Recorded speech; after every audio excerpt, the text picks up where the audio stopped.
Welcome back to the News at 10. Now, we do have some pictures that were sent to our Eyewitness portal. We'll share them with you in a minute. Airtel, the smartphone network. Now, let's begin with this one. It was sent in from the Ikorodu area in Lagos State. There it is. And it shows this road, which our Eyewitness reporter says has been in bad condition for over 10 years. He wants the authorities to fix it.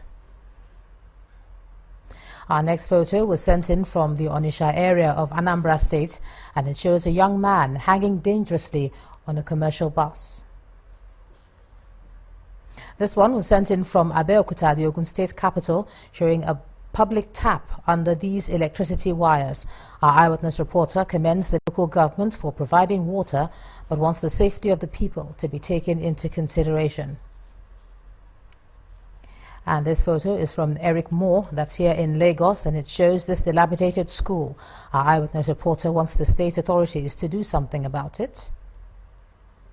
Finally is this one from Obioha area in Abia State, and it shows a waterlogged area. Our Eyewitness reporter calls on the state government to construct a drainage system for the community.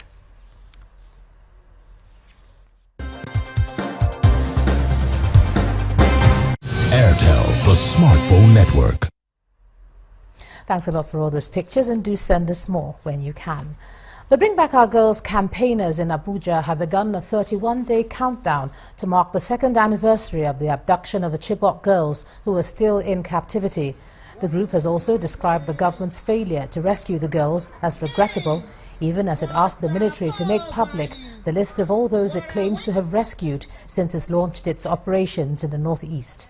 Over 200 girls were abducted from their school dormitories in Chibok, Borno State in April 2014 by Boko Haram, an incident that triggered global outrage.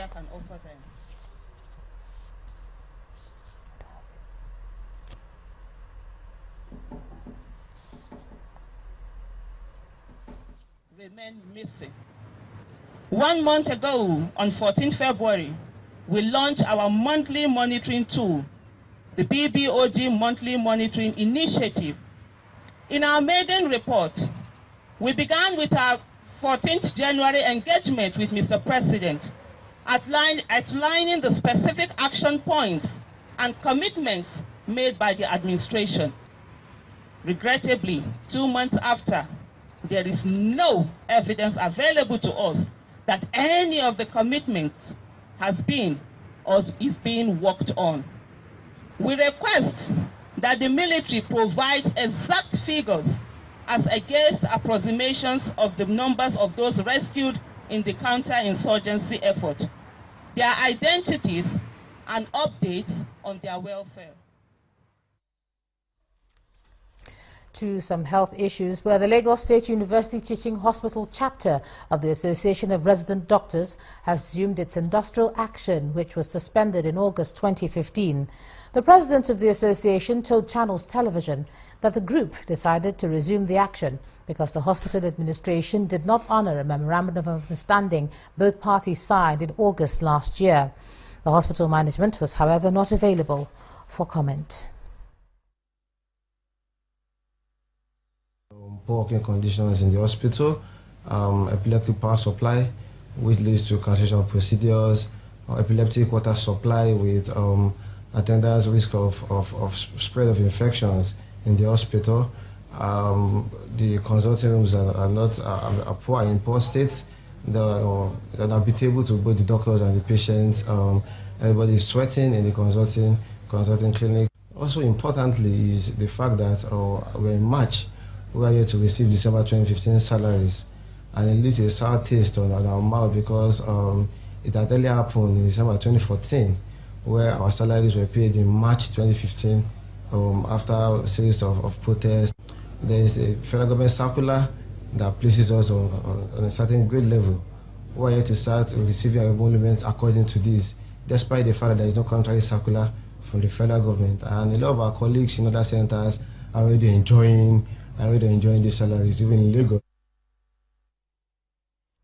The Office of the Auditor-General of the Federation has presented a report to the National Assembly detailing what he called massive fraud and financial irregularities in the NNPC and government agencies. The report details how payments amounting to 73 billion naira were made from special funds to various government agencies. One of such is a sum of 36.4 billion naira meant for construction of dams, which he said was released to the Office of the National Security Advisor in 2014 instead of the Federal Ministry of Water Resources. By the staff in a small meeting room in the National Assembly, the Auditor-General of the Federation meets with the Clerk of the National Assembly and journalists. He's here to present the 2014 annual report of the Office of the Auditor-General to the National Assembly. Them one by one. The report is as detailed as it is alarming. It contains details of widespread irregularities in government ministries, departments and agencies. One of such mind-boggling revelations in the report is that of NNPC's under-remittance of revenue from oil sale to the Federation account. From the examination of NNPC mandates to Central Bank on domestic crude oil sales and reconciliation statement of Technical Subcommittee of Federation Account Allocation Committee meeting held in January 2014, amount now remitted to the Federal Allocation Committee was 3,234,577,666,791 naira 35 kobo. As at January 2014, 3.243 trillion was owed to Federation account by NNPC. There is still more to come. The sum of 36,432,423,968 naira 73 kobo was released to the Office of the National Security Advisor for the rehabilitation and construction of dams instead of the Federal Ministry of Water Resources. There are also some financial irregularities attributed to the National Assembly. The report discloses that personal advances were granted to 112 staff in the National Assembly from the recurrent vote and 50 members of staff from general service vote, totaling 1.1 billion naira from July to December 2014. In addition, 9.5 billion naira worth of payments were made by the management of a National Assembly without raising payment vouchers, which is a violation of financial regulations. Other agencies caught in the web of fraud by the Office of the Auditor-General and the Police Service Commission, Foreign Missions, Nigeria Port Authority, Petroleum Equalization Fund, Nigeria Prison Service and the Federal Airport Authority. Linda Akibe, Channels Television News. Let's take a look at some business news now. Here's Anne Waudu.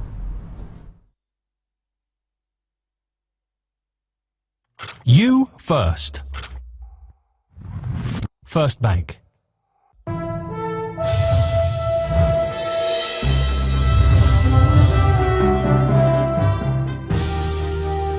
Hello and welcome to Business News. Foreign exchange restrictions by the Central Bank of Nigeria is impacting negatively on manufacturers of foods and beverages listed on the Nigerian Stock Exchange. Mr. Sunil Sani, Managing Director of one of the bottlers, 7-Up, explains to Channels Television how the industrial giant has been able to mitigate the challenges. Yes, prices have moved up. Raw material input prices have moved up. Currently, as on date, we have not moved our prices.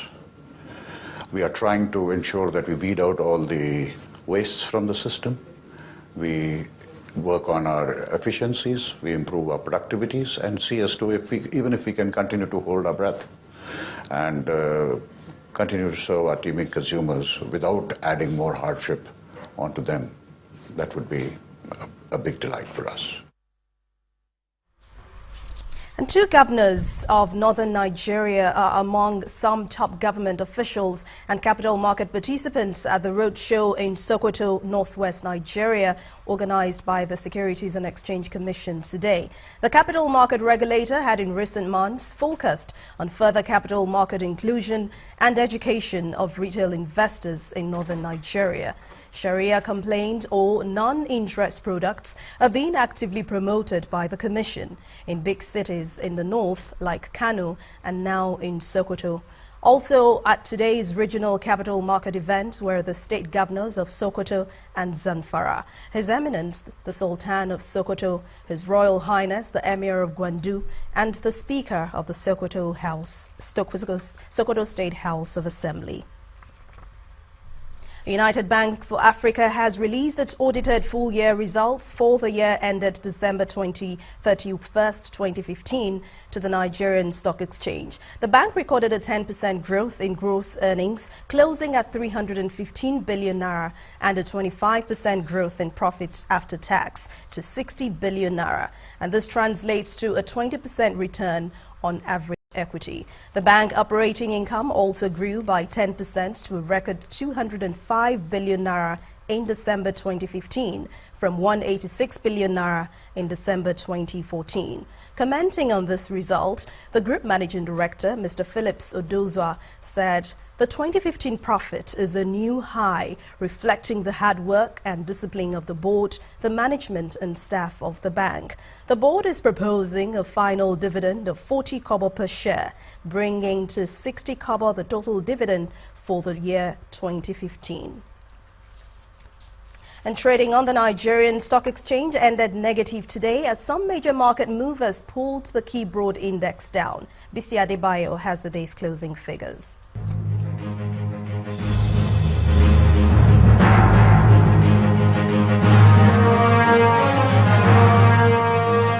Hello and welcome to the Stock Market Reports. A total of 174.50 million shares valued at 1.40 billion naira in 3,632 deals were traded on the floor of the Nigerian Stock Exchange today. The market ended the session negative as some major market movers pulled the broad index down. Down 0.52%, the all-share index now stands at 25,853.58 with a market capitalization of 1.4 trillion naira. On the volume chart, bank stocks led the pack with Guarantee Trust Bank, Zenith Bank and Diamond Bank in the top three category. Market breadth turned negative with 23 losers against 16 gainers. On the price decliners table, 7up lost 5%. It was followed by Nigerian Breweries and Dangote Cement, which lost 3.00% and 1.22% respectively. That ends the stock market reports. I am Bisi Adebayo.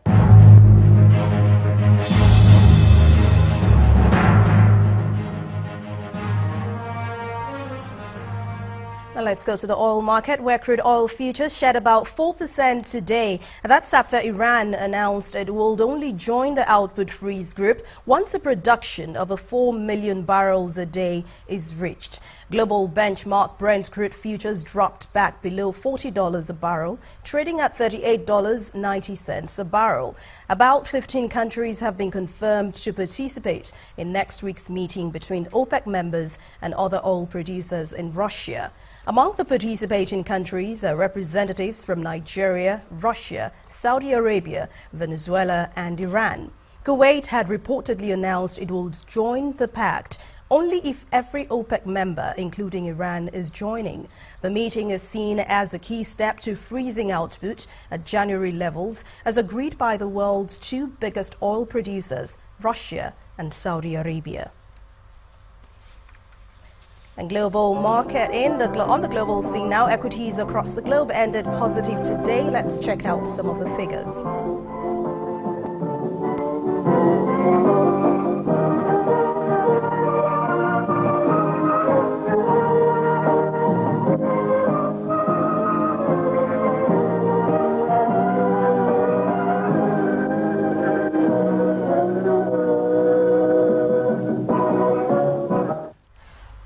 It's a wrap on Business News for tonight. Thank you for watching. I'm Anne Nwawadu. Back to you, Joma.